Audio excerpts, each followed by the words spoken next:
El juicio sobre los falsos profetas se acerca. El juicio sobre los falsos profetas se acerca. Y si dice falsos profetas, también se refiere a falsos pastores, falsos maestros, ¿no? Falsos apóstoles, que ahora hay apóstoles, ¿verdad? Que, o sea, autodenominan, mejor dicho, ¿no? Todos esos falsos, el juicio se acerca. Pero hay algunas palabras importantes que yo luego voy a resaltar y que quiero que estén atentos. Quisiera que vayamos versículo 14 y 15 de la epístola de Judas. De estos también profetizó Enoc. Cuando dice de estos, ¿está hablando de quiénes? De los que acabamos nosotros de leer, ¿no? Hace ya las semanas anteriores hemos visto. De todos estos falsos, dice, también profetizó Enoc, séptimo desde Adán, diciendo, he aquí vino el Señor con sus santas decenas de millares, para hacer juicio contra todos y dejar convictos a todos los impíos de todas sus obras impías que han hecho impíamente, y de todas las cosas duras que los pecadores impíos han hablado contra él. En esta serie de predicaciones que hemos estado realizando usando el libro de Judas, hemos podido ver que la falsa doctrina, con su constante práctica impía y pecaminosa, pues ha permeado la iglesia de Cristo. Ya lo habíamos explicado, ¿no? Que ha entrado ¿cómo? Encubiertamente, ¿recuerdan? ¿No? De una manera que no parecía. Hemos visto cómo los falsos profetas o los falsos maestros introducen esas doctrinas viciadas de una manera pues camuflada. Entraban muy espirituales, ¿verdad? Pero después, Paco, mira, lo que está predicando como que no es cierto. Mira, yo tengo una revelación de Dios y comienza esas cosas. Si Paco no es espiritual, a ver, ¿qué onda? A ver. Y comienza uno, luego comienza con otro, y luego pero así encubiertamente. No, eso pasaba. Y el día de hoy, pues, sigue pasando. Y esto pues ha producido grandes estragos en el pueblo de Dios. ¿Por qué? Porque en primer lugar parecería pues la misma doctrina cristiana. Y muchos dicen, wow, qué espiritual. Mira, es una mujer de oración. Es un hombre de oración. Y mira cómo Dios lo usa. Y mira esto, y mira aquello, y mira lo otro. ¿Saben qué? Pero realmente es una doctrina dañina porque está mezclada la verdad, pero con un poco de mentira. Y de eso hay mucho por todo lugar.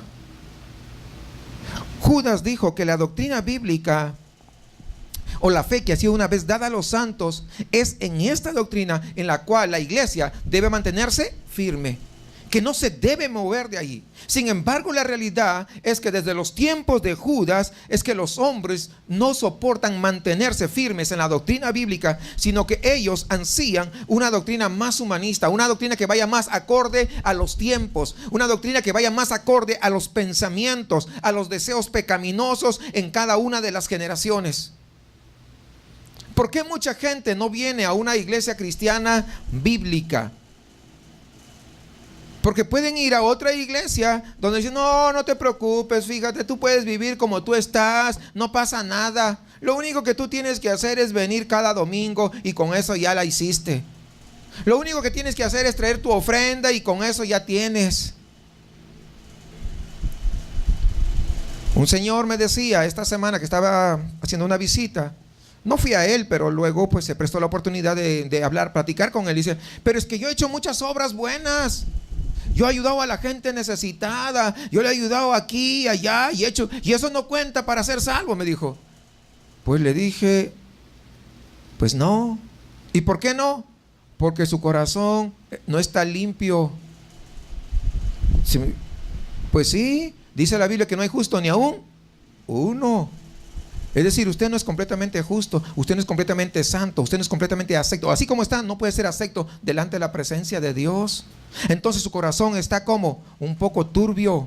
Y todo lo que, si el corazón es turbio, entonces todo lo que haga también será turbio. Por lo tanto, mira, nadie me había explicado, me dijo. Y yo pensé que todas esas cosas contaban. No, a menos que venga a Jesucristo y Cristo le limpie su corazón. Y entonces es una nueva criatura, un corazón limpio. Todas las obras que haga serán ¿qué? limpias y comenzará a contar para la gloria de Dios. Antes de eso, no. Por eso cuando estamos hablando sobre estos falsos hermanos, el apóstol Pablo recomienda a Timoteo en el 2 Timoteo capítulo 2, versículo 4, capítulo 4, versículo 3 y 4 dice: vendrá tiempo cuando no sufrirán la sana doctrina, sino que teniendo comezón de oír se amontonarán maestros conforme a sus propias concupiscencias, a esos deseos que hay, y apartarán de la verdad el oído y se volverán a las fábulas. En la medida que los tiempos avanzan, hermanos, la situación no ha mejorado, sino que empeora, y el hombre cada vez se centra más ¿en quién? En sí mismos, en sus propios deseos. Y ellos, por eso la gente prefiere una religión que tenga como fin el satisfacerlo antes que alguien que vaya a un lugar donde digan que tienes que obedecer a Dios. Prefiere ir a una religión donde diga: mira, tú haces esto y con esto ya la hiciste, tú haces aquello y con esto ya está bien, tú haces lo otro y eso es perfecto. Sí, aún iglesias evangélicas hacen y practican esto que acabo de decir. Ya no predican sobre esa obediencia absoluta a los mandatos de Dios, a los principios absolutos de Dios. ¿Por qué? Porque para ellos la verdad es relativa. ¿Qué significa que la verdad es relativa? Eso depende con qué ojo lo mires. Pero la verdad de Dios es absoluta. No cambia. Pues para el grande, para el pequeño, para el anciano, para el joven, para todos, el hombre y la mujer, para todos, la verdad es una, es única. No puede haber varias verdades. Hay una sola verdad. Y está en Cristo Jesús. Jesús mismo, Él predijo que en la medida que la humanidad se acercara al final de los tiempos, pues iban a surgir falsos profetas en medio de la iglesia, los cuales confundirían a las gentes con su elocuente palabrería y supuestos actos milagrosos. Dice Mateo 24:4: mirad que nadie os engañe. Ojo, mirad. Es decir, estar atento que nadie os engañe. Y muchos falsos profetas se levantarán y engañarán ¿a cuántos? A muchos. Porque la gente va y está lleno los lugares donde hay grandes milagros, pero están siendo engañados. Dice: porque se levantarán falsos cristos y falsos profetas, y harán ¿qué? Grandes señales y prodigios, de tal manera que engañarán, si fuere posible, aún a los escogidos. O sea, no es posible, pero si fuere posible, a los mismos escogidos los engañarán. Hay algunos que pues no son salvos, se están congregando, están empezando su vida, pero viene alguien y dice: no, mira, ¿sabes qué? Ahí en esa iglesia hay milagros, y en esa iglesia hay esto, y en esa iglesia, ¿y qué hace la gente? Pues corre.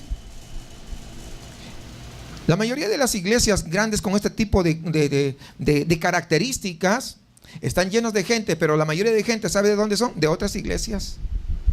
Porque son inconstantes, gente que no conoce verdaderamente a Dios, que cualquier cosita le mueve el tapete.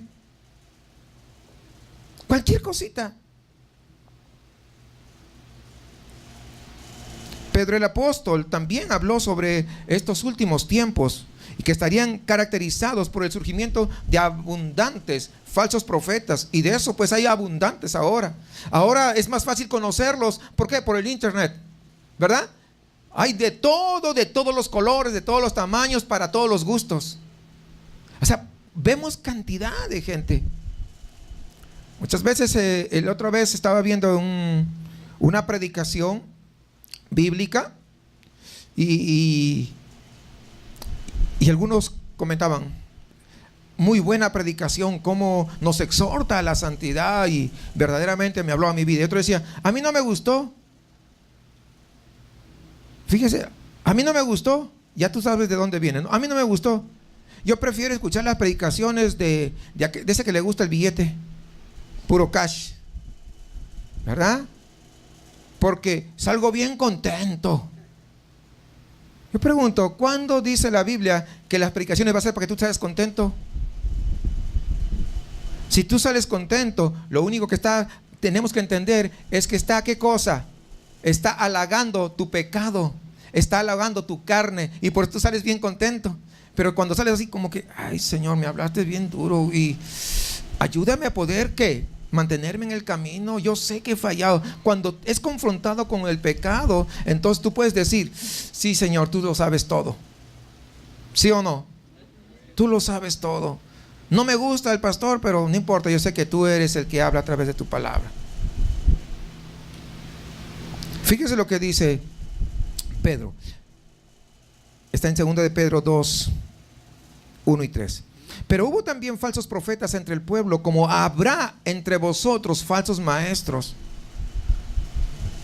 que introducirán encubiertamente herejías destructoras, y aún negarán al Señor que los rescató. Fíjense, aún negarán al Señor que los rescató. Fíjense qué tremendo.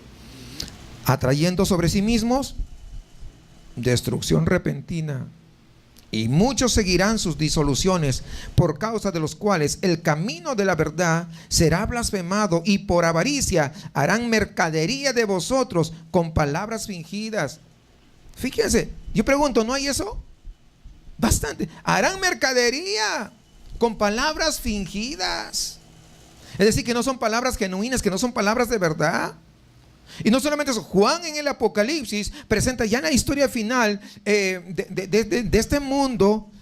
Él caracteriza la presencia de falsa doctrina, de falsos profetas, hermanos, incluso con la facultad de hacer señales y obras mentirosas, las cuales van a engañar a la mayoría de personas, porque la gente se deja llevar. Si hay un milagro, la gente dice, esto tiene que ser de Dios. ¿Cierto, sí o no? Cualquier cosita, esto tiene que ser de Dios, y corren allá.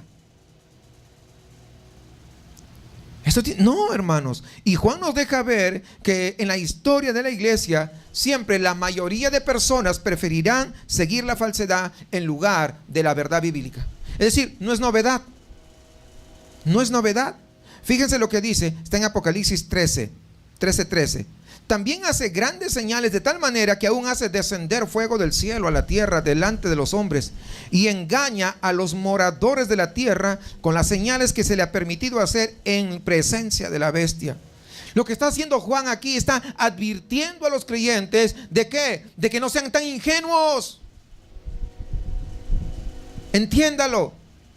No sean ingenuos de pensar que todos los que hacen milagros en el nombre de Cristo realmente son profetas o son enviados por Él. Muchos falsos ministros, hermanos, podrán hacer milagros, pero al fin que ellos tienen no es glorificar a Cristo, sino glorificarse a sí mismos, sino que su nombre sea exaltado, sino que su nombre sea puesto en las grandes carteleras, sino que su nombre sea puesto ahí en los anuncios de televisión, etcétera, etcétera. Y consecuentemente pues van a exaltar a Satanás, quien los va a dirigir, no como títeres a ellos. Si se da cuenta, desde los tiempos de Judas y aún desde el Antiguo Testamento, la falsa doctrina, hermanos, enseñada por estos falsos maestros que pueden hacer milagros, que pueden hacer señales, ha estado presente en el pueblo de Dios. Moisés advirtió, hermanos, de los falsos profetas que son falsos, no, escúcheme, no porque puedan hacer cosas extraordinarias, sino porque ellos, a pesar de hacer cosas extraordinarias, enseñan doctrinas erróneas, doctrinas no bíblicas, y dice las cuales hay que evitarlos porque son como una plaga, hermanos, peligrosa para la iglesia. Fíjense, vamos a ir Deuteronomio 13 para que usted se dé cuenta que no es desde el tiempo de Judas, es mucho más atrás. O sea, lo que ahora vemos, o sea, no es nuevo. Salen con nuevos rollos, nuevas revelaciones, ¿no? Pero hay un dicho, la mona, aunque se vista de seda, mona se queda. Y esta mona llamada falsa, falsos apóstoles, son pues desde siempre. Miren Deuteronomio, estamos ahí. Deuteronomio 13, fíjese lo que dice. 13:1 al 3. Cuando se levantare, está Moisés, te está hablando ahí. Cuando se levantare en medio de ti profeta o soñador de sueños, y te anunciare señal o prodigios, y si se cumpliere la señal o prodigio que él te anunció, fíjense, está hablando de alguien que hace verdaderamente señales y prodigios, escuche bien, si se cumpliere, es decir, que sí hizo la señal, que sí hizo el prodigio, diciendo, vamos en pos de dioses ajenos que no conociste, es decir, tengo una nueva revelación. Y tienes que creerme porque mira la señal, mira los prodigios, ¿no? O sea, esto tiene que ser. Dice, y sirvámosle, dice, no darás oído a las palabras de tal profeta, ni al tal soñador de sueños, porque Jehová vuestro Dios os está probando para ver qué tan fiel eres. Escúcheme, para ver si que no eres ingenuo, si verdaderamente has madurado. Es lo que está diciendo. Está probando para saber si amáis a Jehová vuestro Dios con todo vuestro corazón y con toda vuestra alma. ¿Qué les parece? ¡Qué tremendo! Es decir, que el Señor permite que muchos falsos profetas hagan milagros, hagan señales e incluso que algunas de sus profecías se cumplieran, pero esto no era más que una prueba de parte de Dios para probar tu corazón y mi corazón, que tanto verdaderamente le amamos al Señor, que tanto amamos a su palabra revelada.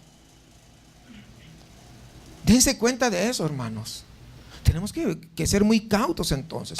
Y estos profetas, luego de ganar la confianza del pueblo, luego de ganar la credibilidad, ¿verdad?, de la gente, entonces empiezan ¿a qué? A enseñar doctrinas. ¿Por qué? Porque la gente se va con la finta. No, mira, se cumplió lo que dijo, tiene que ser de Dios. Lo que no se dan cuenta es que Dios estaba probando. O sea, tenemos que tener bastante cuidado. Entonces, una vez que se ganaron la confianza del pueblo, ¿qué hacen? Comienzan a enseñar doctrinas que se salían de ¿dónde? Que salían fuera de lo que dicen las Escrituras y estaban tergiversando la verdad de Dios y se centraban más y más en el hombre, de manera que ellos, al enseñar cosas falsas acerca de Dios, estaban creando su propio Dios. Predicaban de Dios, hablaban de Dios, pero no del Dios omnipotente, no del Dios santo, no del Dios justo. Estaban hablando de otro Dios que se habían hecho en su mente, un Dios que todo el mundo quiere. Dios es amor, no te preocupes, no pasa nada. ¿Cuántos entendemos que Dios es amor? ¿Entendemos, sí o no? Dios es amor. Pero Dios es justo, ¿sí o no? Y no va a pasar por inocente al culpable porque Él es justo. Pero no quieren hablar de ese Dios. Entonces, un Dios que solamente es amor, amor, amor, amor, amor, amor y más amor, ese no es el Dios de la Biblia. Ese es un Dios que la gente se ha hecho en su cabecita. ¿Se da cuenta? Ese ya está tergiversado. Ahora, pero esto no solamente fue característico del Antiguo Testamento, sino que también está presente. ¿Cuándo? El día de hoy.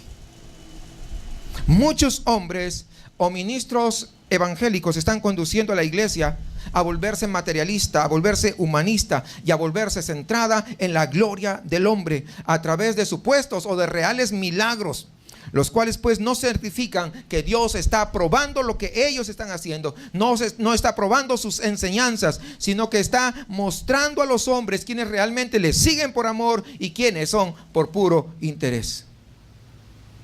Dios usa esas situaciones para hacer una coladera. ¿Sí me entiendes? Sí, va a colar. Tú le estás siguiendo solamente por los beneficios. Ah, ya. Pero que queda en la coladera. Ah, estos sí son fieles. Entonces Dios usa estas circunstancias. En toda la historia del Antiguo Testamento, los verdaderos profetas, hermanos, tuvieron siempre que denunciar a los falsos. Siempre, si usted se da cuenta, los verdaderos profetas siempre denunciaban.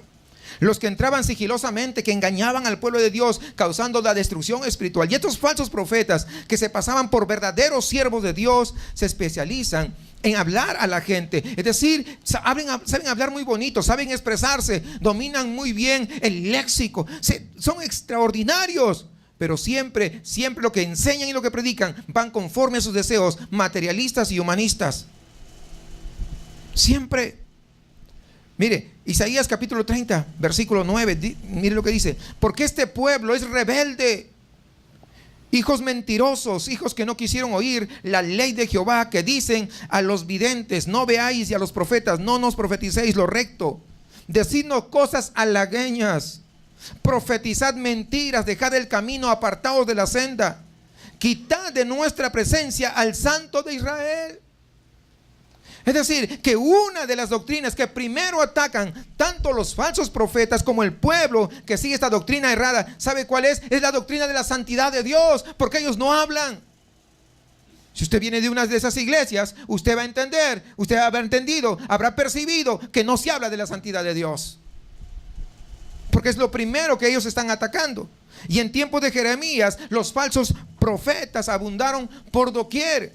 Al parecer, solamente Jeremías, hermanos, fue el único que se mantuvo fiel, pegado a las escrituras. El resto de profetas engañaban al pueblo, prometiéndoles bendición, prometiéndoles paz, prometiéndoles prosperidad, a pesar de que no había habido un verdadero arrepentimiento. El día de hoy sucede lo mismo.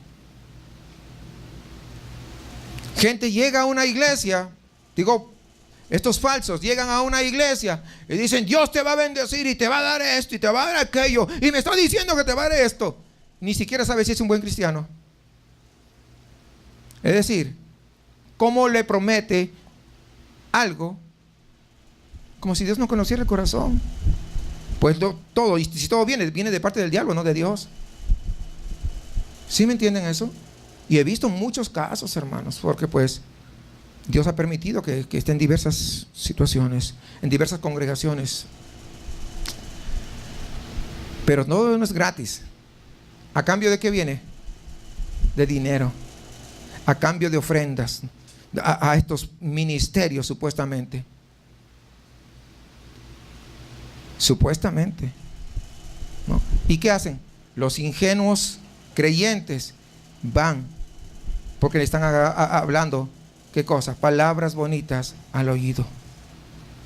Lo que ellos hacen es hablarles del Dios de amor, de las riquezas, que le va a dar mayor bendición a sus hijos. Así pues no haya habido una verdadera conversión y arrepentimiento. Y hay que tener cuidado con eso. Cada quien sabe cuál es su condición. Y cuando alguien te dice: mira, tú vas a hacer esto, pero si sabes que no hay un verdadero arrepentimiento, tienes que ser honesto. Y dice, tienes que discernir: yo no estoy bien con Dios, entonces ¿cómo puedo hacer esto? No, o sea, fíjense lo que dice Jeremías. Estamos hablando del profeta Jeremías, capítulo 23, versículo 16. No escuchéis las palabras de los profetas que os profetizan. Fíjense, está directo a la cabeza. Os alimentan con vanas. ¿Qué significa vanas esperanzas? Vanas, que no sirven, ¿no? Que no tienen valor. Hablan visión de su propio corazón. Yo siento, hermano, que esto, yo siento el otro. ¿Has escuchado gente que dice: es que yo siento que tenemos, y yo siento? No se ve con el sentimiento. Hablan visión de su propio corazón, no de la boca de Jehová. Dicen atrevidamente a los que me irritan. O sea, los que están irritando a Jehová, a Dios. Jehová dijo: paz tendréis, y a cualquiera que anda tras la obstinación de su corazón, dicen: no vendrá mal sobre vosotros. ¿Se dan cuenta que le están profetizando bien a quiénes? Los que son enemigos de Dios. Dios dice: el Señor me dijo.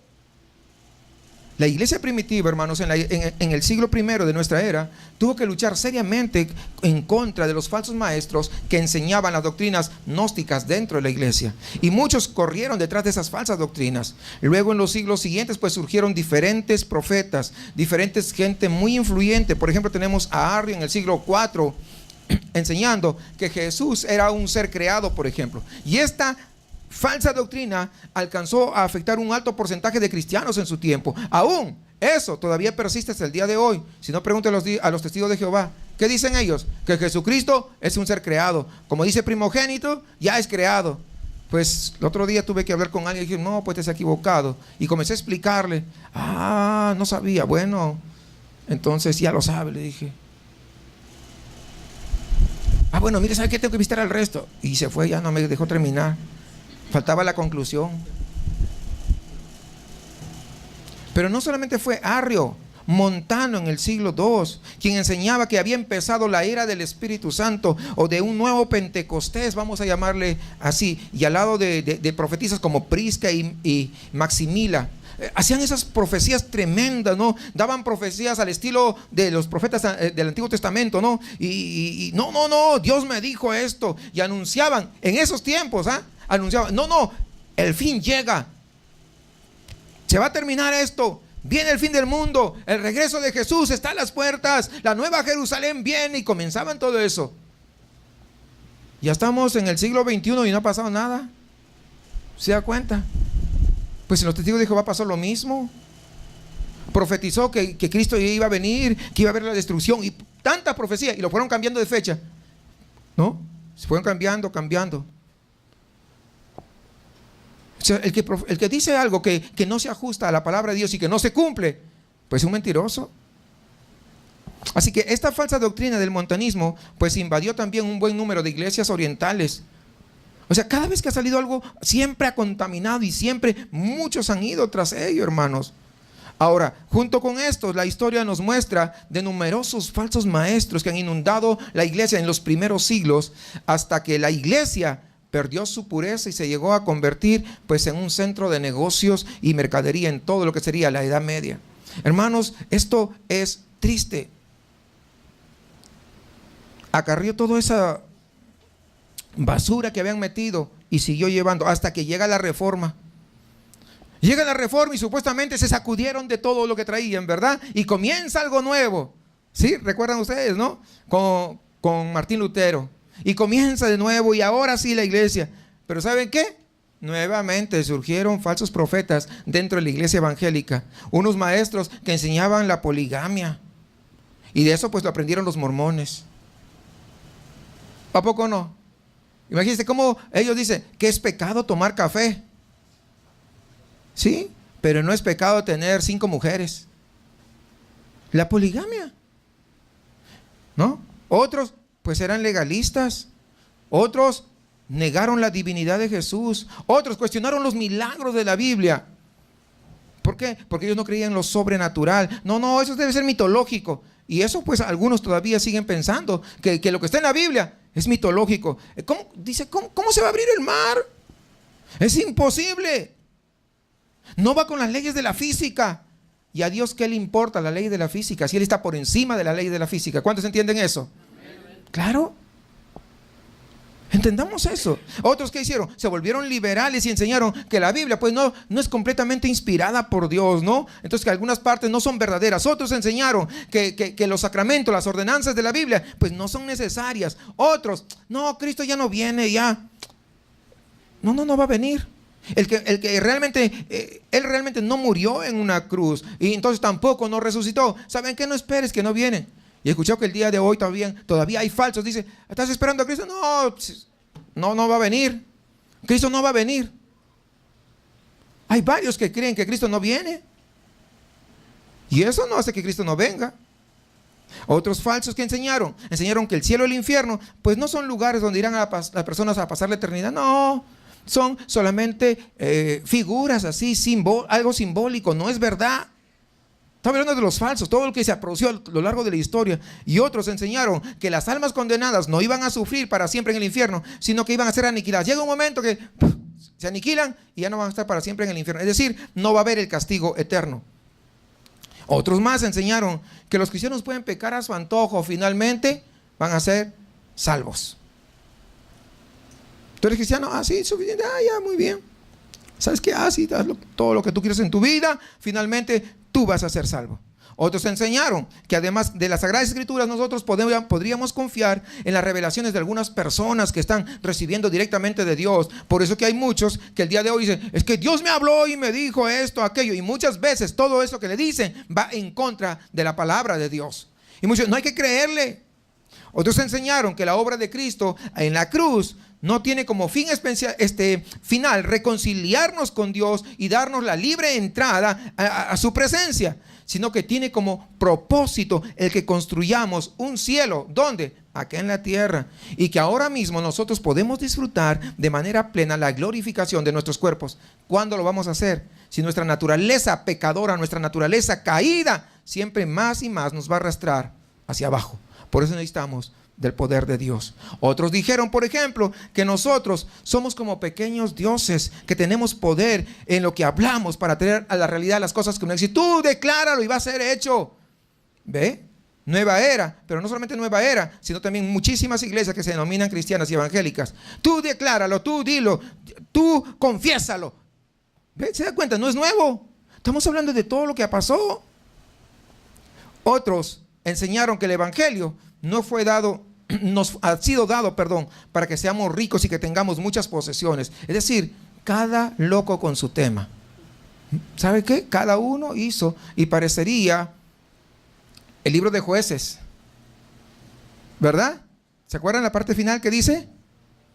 Que cada a uno que como bien le parecía, hacía como bien le parecía. Igual, a lo largo de toda la historia, muchos han hecho lo mismo. Como vemos, amados hermanos, estas falsas doctrinas durante siglos han entrado y dañado a la iglesia de Cristo. Y yo pregunto, ¿esto no es abrumador? Uy, imagínate desde hace cuánto. Pues nos deja, no sé si ustedes se dan cuenta, como nos deja como una sensación de frustración, de tristeza, de angustia, de ver cómo falsos profetas han hecho y siguen haciendo de las suyas. A veces uno se siente impotente porque la gente le va, pero mira, estamos en la sana, estamos teniendo enseñanza bíblica, mira, ¿a dónde te vas? Pero la gente no quiere escuchar, no. Y a veces, no sé si a usted le pasó por la mente, ¿por qué será que Dios no destruye estos falsos profetas e impide que las doctrinas erróneas pues sigan ingresando a la iglesia? ¿Cuántos quisieran eso? ¿No? ¿No quiere eso? Pues sí, no, ganas dan, Señor, por favor, ya, destrúyelos. Ya mucho amor. Ya hemos orado demasiado y pues, mejor, ¿por qué no te lo destruyes y se acabó? Porque a veces parece que la falsedad avanza con más fuerza, aún dentro de la iglesia que se llama cristiana. ¿Por qué si la iglesia es de Cristo y Cristo la cuida, por qué permite falsos pastores, por qué permite falsos maestros y que estos hagan de las suyas y aparentemente prosperen en medio de la impiedad? Porque dígame, los falsos ¿no tienen buen coche? ¿Sí o no? ¿Tienen coche del año? ¿Su casa cómo es? ¿Así como la de usted o la mía? No, hombre, y con guardaespaldas, con guarura, dicen, ¿no? O sea, tienen así. ¿Por qué Dios permite que eso suceda? Es muy posible, hermanos, que los lectores de la carta de Judas estuvieran haciéndose las mismas preguntas que hoy estamos planteándonos. Y Judas, como pastor de ellos, les ofrece un consuelo. ¿Cómo?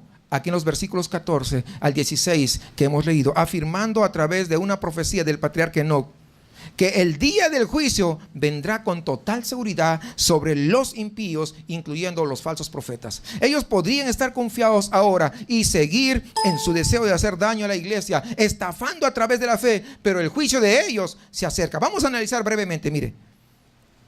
Versículo 14 dice, de estos también profetizó Enoc, séptimo desde Adán, diciendo, he aquí vino el Señor con sus santas decenas de millares para hacer juicio. Cuando dice, he aquí vino el Señor, está hablando de ¿qué? De un juicio seguro, de un juicio inminente. Judas está consolando a la iglesia que está llorando, que está sufriendo, que está siendo angustiada al ver cómo los falsos profetas invaden la cristiandad, afirmando que las cosas no se van a quedar así. Ellos piensan que Dios no ve, pero déjeme decirles que el juicio viene, que Dios vindicará su causa y hará un juicio condenatorio sobre todos los impíos. Nadie se escapará de este juicio que Dios trae. Y para poder afirmar esto, aunque pudo haber utilizado muchas profecías del Antiguo Testamento, Judas acude a una profecía o proclamación que hiciera el patriarca Enoc. Y aunque estas profecías de Enoc no aparecen en la Biblia, sin embargo, si era un libro que existía en esos tiempos en los que Judas está escribiendo.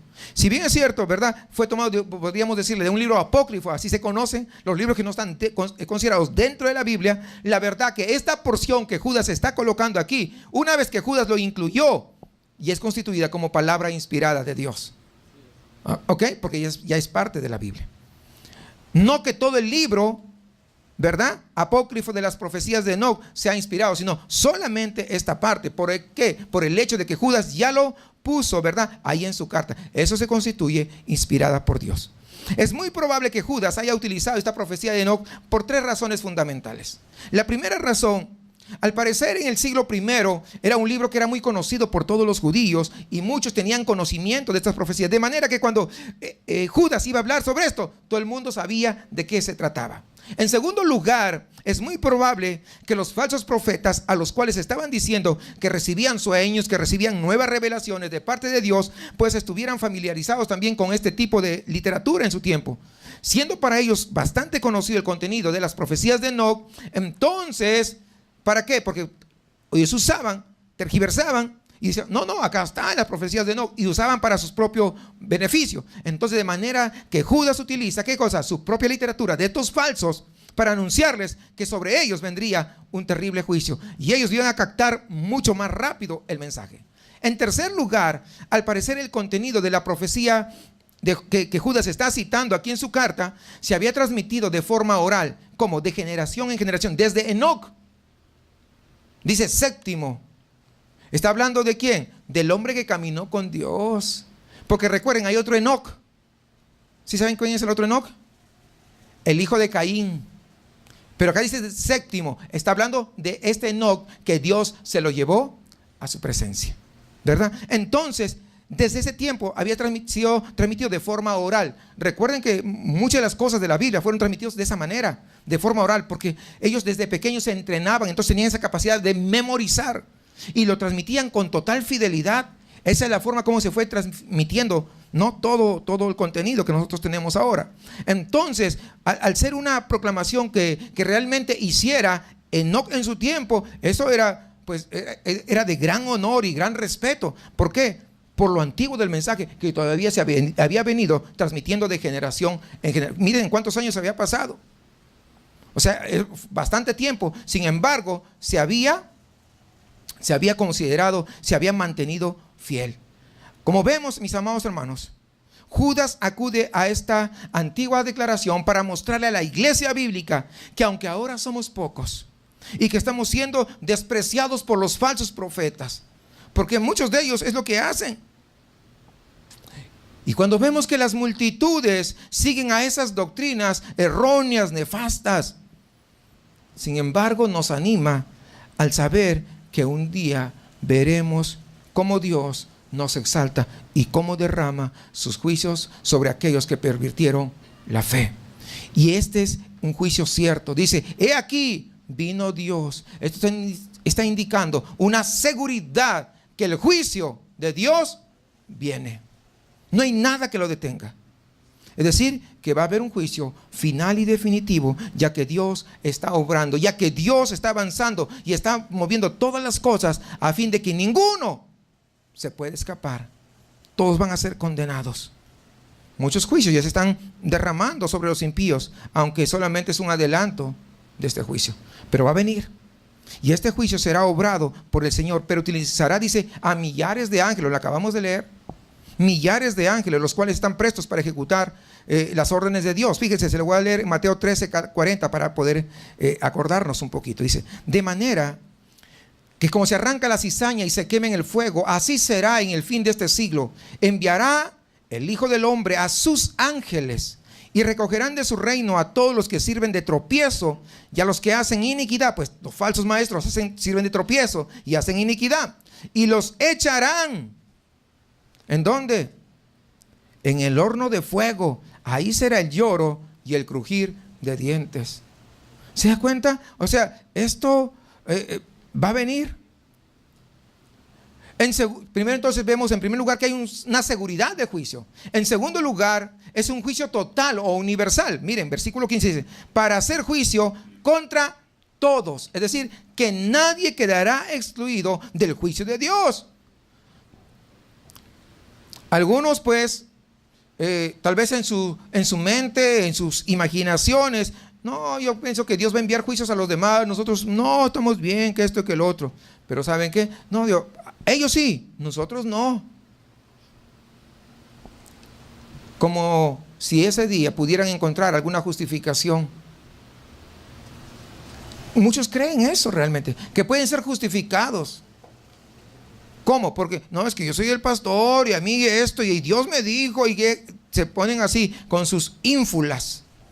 No, el juicio para todos los que son falsos, sean grandes o sean pequeños, para todos va a venir el juicio de Dios.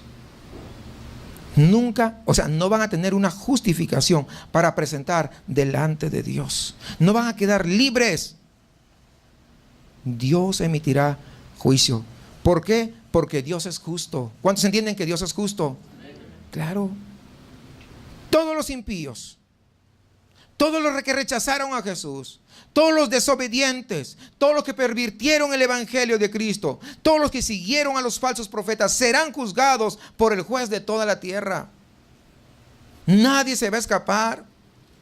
La posición social, la posición eclesiástica, la posición económica, no vale nada. Nada. Miren, Apocalipsis 20:12 dice, fíjense, y vi a los muertos, grandes y pequeños, de pie ante Dios, es decir, pues en reverencia delante de Dios. No, que estoy cansado, mira, no, de pie. Es con reverencia delante de Dios. Y los libros fueron abiertos, y otro libro fue abierto, el cual es el libro de la vida, y fueron juzgados los muertos. Nadie podrá esconderse del juez supremo del universo. Él conoce todas las obras que uno hizo. Mire Proverbios 5:21 al respecto. Dice, porque los caminos del hombre están ante los ojos de Jehová, y Él considera todas sus veredas. Él considera los caminos del hombre. Es decir, todo lo que tú haces, sea en público o sea en secreto, todo está delante de Dios. Lo que tú haces cuando estás acá, está delante de Dios. Lo que tú haces ahí en el trabajo, está delante de Dios. Lo que tú haces ahí en tu casa escondidas, está delante de Dios. Ahí mismo en Proverbios 15:3 dice, los ojos de Jehová están en la iglesia, en todo lugar, mirando a los malos y a los buenos. ¿Qué huele? ¿Ah? Está en todo lugar. Te está mirando a ti, me está mirando a mí, también a los que están afuera. Aunque algunos líderes religiosos falsos, desde luego, se encubren en el poder de sus denominaciones, en el poder de sus mega iglesias, o en su poder mundial, o en su fama mundial, ¿verdad? En su poder económico, ¿verdad? Dios no se deja deslumbrar por la gloria humana, y ellos también serán encontrados por la justicia de Dios. ¿Cuántos entienden eso? Sí, claro que sí. Y serán condenados. ¿Por qué? Por haber predicado un evangelio erróneo. Por haber llevado al infierno a miles, si no millones y millones de personas. Estos malos hombres creen que la destrucción nunca vendrá sobre ellos. Y son como los impíos mencionados en el Salmo 10. Dice, no seré movido jamás, nunca me alcanzará el infortunio. El versículo 6. O el versículo 11 dice, Dios ha olvidado, ha encubierto su rostro, nunca lo verá. Cuidado con eso.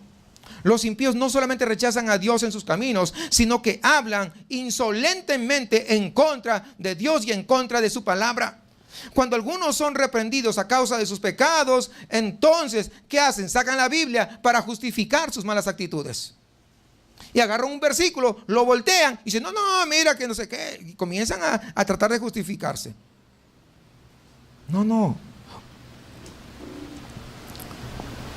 A mí me contaron que un líder cristiano, un pastor, para ser más explícito, él expresó que él no tenía ningún problema en recibir dinero, ofrendas o diezmos, pues, de narcotraficantes. Pues la Biblia decía que las riquezas de los impíos serán para los justos. ¿Dice eso? Sí.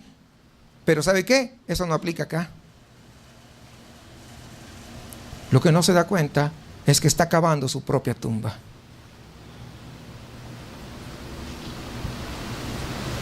Hay que predicarle también al que es narcotraficante, pero no para recibir su dinero. Primero que se convierta, que se arrepienta, que ponga su fe en Jesucristo, que sea salvo, y puede traer sus ofrendas ya como salvo, no como el tal.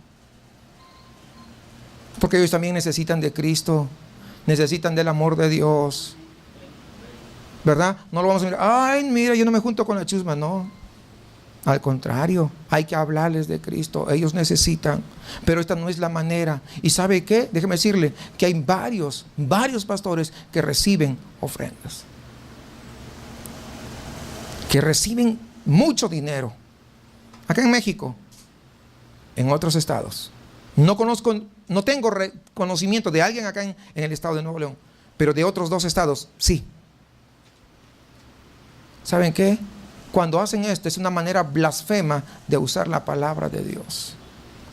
Muchos impíos, cuando son amonestados, cuestionan a Dios y hasta lanzan ofensas contra el Creador y hasta llegan a afirmar que no tienen temor a la ira de Dios. Pero todas estas palabras, hermanos, serán tomadas en cuenta en el día del juicio y muchos lamentarán aquel día. Si no, mire Mateo 24, dice, Mateo 24:30, entonces aparecerá la señal del Hijo del Hombre en el cielo y entonces, dice, lamentarán todas las tribus de la tierra. ¿Por qué? Porque pensaron que se iban a escapar. Déjeme decirle que los teólogos liberales, aquellos que pervertían el evangelio y hacían extraviar a la gente del camino y los conducían a vivir en el pecado, negando muchas de las verdades escriturales, en ese día ellos buscarán esconderse de la mirada profunda del juez del universo, pero no habrá ningún lugar donde ellos se puedan esconder, porque donde ellos vayan, ahí Dios los alcanzará. Juan 12:48, hablando del tema, dice, el que me rechaza y no recibe mis palabras, tiene quien le juzgue. La palabra que he hablado, ella le juzgará en el día postrero. Aquellos que tergiversaron la palabra, haciéndole decir lo que no decía, esa misma palabra, ¿qué dice? Lo va a juzgar. ¿Se dan cuenta? Esa misma palabra los va a juzgar. Aquellos que manipularon la palabra para que diga lo que ellos querían decir, los va a juzgar. En tercer lugar, es un juicio contra la impiedad. Versículo 15 dice, y dejar convictos a todos los impíos de todas sus obras impías que han hecho impíamente y de todas las cosas duras que los pecadores impíos han hablado contra él. La impiedad consiste en vivir sin Dios o vivir como si Dios no existiera. El impío dice en su corazón, no hay Dios, por lo tanto se han corrompido y hacen obras abominables, dice el Salmo 14.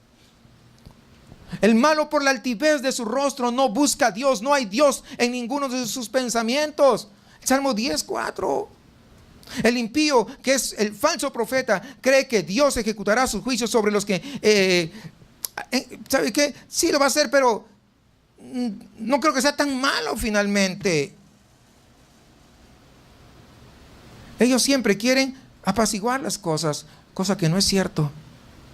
Porque ellos dicen, no, es que Dios es un Dios de amor nada más, que al final se va a condoler y al final pues va a perdonar a todos, ¿no? Por las fechorías que han hecho, por las rebeldías, por no querer venir a Dios. No es cierto. Usted que está acá, ¿sí lo entiende? Espero que sí. Si no lo entiende, escúchalo, compréndalo. La gente que está afuera no escucha esto, no sabe, y ellos siguen pensando que Dios no va a venir con juicio. Los que están afuera no tienen la oportunidad de entender estas verdades. Pero ¿saben qué? El Dios santo de la Biblia, que se revela aquí a través de su palabra, mira a los pecados como impiedades. ¿Por qué? Porque son rebeldía en contra de Dios. El problema, ¿sabe cuál es? Que el hombre tiende a justificarse. Pero finalmente yo soy mejor que ella. Yo soy mejor que él. A Dios no le importa si tú eres mejor que él o que toda tu colonia. ¿Qué tanto tú te pareces a él en santidad? Entendiendo que nosotros no podemos ser santos por nuestros propios recursos. Por eso que acudimos ¿a quién? A Jesucristo. Él es el que nos lava, Él es el que nos limpia, Él es el que nos perdona, y entonces podemos compartir la santidad de Dios. Y Él, cuando nos mira, nos ve santos, no por nuestras fuerzas, sino por lo que Cristo hizo ahí en la cruz del Calvario. Eso es. Eso es, hermanos. Así que a estos falsos, pues la ira de Dios lo va a alcanzar. Y va a ser repentinamente y no habrá misericordia para ellos. ¿Por qué? Hoy es el tiempo de misericordia. Pero cuando estén delante de su presencia, será el día del juicio. Pero además hay algo importante. El cuarto punto es que este es un juicio basado en la verdad. Dice, para hacer juicio contra todos y dejar convictos a todos los impíos. Es un juicio basado en sus propios hechos, en sus propias palabras, en sus propias actitudes. Los impíos, los que viven como si Dios no existiera, todos ellos, hermanos, no solamente serán juzgados, sino que serán dejados convictos. Sobre todos ellos, el veredicto del gran juez, ¿cuál va a ser? Culpable, convictos de pecado. Eso es. Y entonces ahí se van a escuchar los ay. Ahí se van a escuchar los lamentos, porque ya no habrá oportunidad para rectificar el mal. Ya no va a haber un paso atrás, porque será día de juicio. ¿Cuándo viene? En cualquier momento. Puede ser hoy. Puede ser hoy. Cuando venga Jesucristo con toda la verdad revelada, ¿verdad? La verdad va a ser revelada. Todo saldrá a la luz. Todo el engaño será descubierto y visto tal como es. Eso tenemos que tenerlo bastante claro, hermanos. Tenemos que nosotros considerarlo. Que no hay nada oculto delante de Dios. Cuando uno se trata de comparar con otro, eso no significa nada delante de Dios. Es como decirle el lodo, ¿verdad? El lodo le diga al barro, oye, tú estás sucio. Es engañarse a sí mismos. Es que yo soy mejor que él, yo soy mejor que ella. Yo soy mejor que mis hijos, yo soy mejor que mi esposa, yo soy mejor que mi esposo. Porque muchas veces eso hacemos. Y tenga cuidado con eso. Usted no tiene que compararse con nadie de su alrededor. Usted tiene que compararse con el Santo de Israel. Tenemos que entender eso, hermanos. Porque tenemos siempre esa habilidad para tratar de ocultar nuestro pecado. Pero ¿saben qué? Eso no lo justifica. Porque todos los culpables, los que no se refugiaron de todo corazón en Cristo, y todos los que no le buscaron con sinceridad, buscando en Él la salvación de sus almas, sino que vinieron a la iglesia por puro interés material, por puro interés egocéntrico, por puro interés humanista, todos ellos serán declarados culpables y la ira de Dios arderá para siempre sobre ellos. Porque muchos vienen por diferentes razones, menos por buscar al Dios verdadero. Y al terminar, quiero dirigirme a las personas que aún no son cristianas, que aún no han reconocido su necesidad de Jesucristo. ¿Estás preparado, preparada para presentarte delante del juez de toda la tierra? ¿Estás preparado para presentarte ante aquel que juzga lo más profundo de tu corazón y ante aquel donde las cosas se presentan completamente desnudas, donde no puedes esconder absolutamente nada? ¿Estás tú preparado para ser escudriñado por aquel a quien no puedes engañar y que revisará cada una de tus obras, cada cosa que hiciste, cada uno de tus pecados y de las malvadas intenciones de tu corazón? Ese va a ser un día de tormento. Ese va a ser un día de tribulación para todos los que no confiaron en Cristo Jesús, los que no pusieron su fe en Cristo Jesús. ¿Por qué? Porque ellos no tendrán ninguna escapatoria. Y cuando se vean perseguidos por la mirada escrutadora de Dios que se sienta en su trono, van a tratar de esconderse aún debajo de las piedras y querrán morir porque no soportan la ira de Dios. Pero todo será en vano. Fíjese lo que dice Apocalipsis 6:14. Y el cielo se desvaneció como un pergamino que se enrolla, y todo monte y toda isla se removió de su lugar. Y los reyes de la tierra y los grandes, y los ricos, los capitanes, los poderosos, y todo siervo y todo libre se escondieron en las cuevas y entre las peñas de los montes, y decían a los montes y a las peñas: caed sobre nosotros y escondednos del rostro de aquel que está sentado sobre el trono y de la ira del Cordero, porque el gran día de su ira ha llegado. ¿Y quién podrá sostenerse de pie? Amigo que nos visitas, ¿estarás tú entre las personas que huyen despavoridas de la presencia de Dios, buscando refugio entre las peñas sin hallarlo? No es necesario que esto sea así.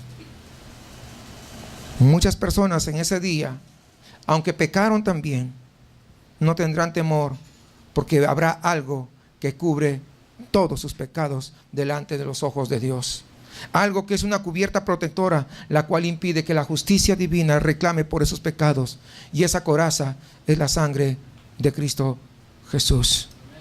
Todos los que realmente confiaron en Cristo como su único y suficiente Salvador, y vivieron sus vidas para Él, consagradas a Él, enteramente a Él, no van a tener temor el día del juicio, porque la ira de Dios no se derramará sobre ellos, puesto que alguien ya recibió la ira por esos pecados y sufrió la condenación por nosotros. Es Cristo Jesús, el Hijo de Dios. Pero también quisiera ahora dirigirme a los hermanos en la fe. Tal vez está sufriendo por la causa de Cristo. Muchas veces sufrimos el trato de la familia incrédula. Es muy probable que de repente tú recibas desprecios, ultrajos, vejaciones, improperios, insultos, y te quieran hacer ver que todo lo que tú haces está mal. Palabras deshonestas, palabras deshonrosas. Es muy probable que tus antiguas amistades ya no estén tan confortables contigo. Y algunos hasta se burlen de ti a causa de tu nueva fe.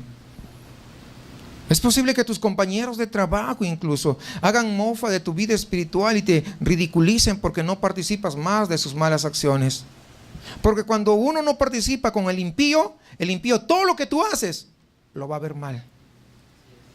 Todo, aún tu propia familia, tus amigos más cercanos. Es probable que experimentes el sufrir por la causa de Cristo y lógicamente tu corazón se angustie al ver cómo los malos prosperan y cómo las doctrinas erróneas corroen buena parte de la cristiandad, de manera que ahora recibimos hasta desprecios de aquellos que se llaman cristianos, porque ahora estamos en una iglesia bíblica y te comienzan a insultar y te comienzan a señalar de una y otra manera. Pero quiero decirte que ahora nos toca sufrir, pero un día no muy lejano recibiremos la corona de victoria. Ahora nos toca pasar por un momento, por una leve tribulación, pero más pronto, más rápido de lo que uno piensa, estaremos disfrutando de la dicha inmensa de gozar para siempre de la presencia del verdadero pastor que nos guiará a pastos frescos y aguas cristalinas. Muy pronto estaremos, hermanos, en el regazo de nuestro Salvador, y Él se encargará de aliviar para siempre nuestro dolor, de enjugar nuestras lágrimas. Es Jesús quien le dijo a su pequeño grupo de discípulos, ahí en Lucas 12:32, no temáis, manada pequeña, porque a vuestro Padre le ha placido daros el reino. Yo conozco de tus obras, dice en Apocalipsis 2:9, y tu tribulación, y tu pobreza, pero eres rico, y la blasfemia de los que se dicen ser judíos o cristianos, que te insultan, que te hacen ver mal, que se dicen ser cristianos y no lo son, sino sinagoga o iglesia de Satanás. Y son ellos los que se van a levantar contra ti, pero no temas en nada de lo que vas a padecer. He aquí, el diablo echará a algunos de vosotros en la cárcel. Es decir, va a causar gran dolor a través de sus hijos que tiene esparcidos por el mundo Satanás, para que seáis probados. Y tendréis tribulación por 10 días, es decir, por un poco de tiempo. Eso también lo hemos explicado. Pero sé fiel hasta la muerte, y yo te daré la corona de la vida.